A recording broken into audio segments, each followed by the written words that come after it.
14वें पारा का खुलासा और उसका पैगाम यह है कि हम कभी भी अल्लाह के नाफरमान लोगों को, भले उनको हुकूमत मिल जाए, सल्तनत मिल जाए, बादशाहत मिल जाए, उससे मरूब ना हो, बल्कि हम जो ये बादशाहत अता करने वाली ज़ात है रब कदीर की, उन पर ध्यान रखें, उन पर ईमान रखें और इनकी जवाल को भी देखते रहें कि किस तरीके से वो इन्हें जवाल से दो चार करता है।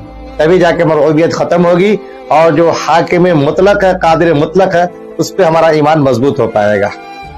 और इसी तरीके से आगे जब बढ़ेंगे तो मरकजी मजमून और हिदायत यही मिलेगी कि हम सब रब की इताअत करने वाले बने, उनसे मग़फ़िरत चाहें और आखिरत की भरपूर तैयारी करें।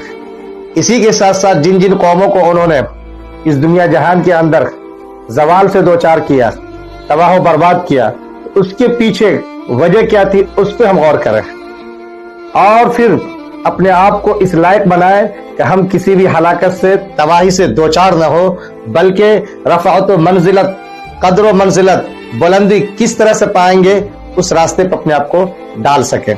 ये असल इसका मरकजी मजमून और पैगाम है। 14वें पारे से हमारा ये चीज समझ सकते हैं। शुक्रिया, जज़ाकल्लाह।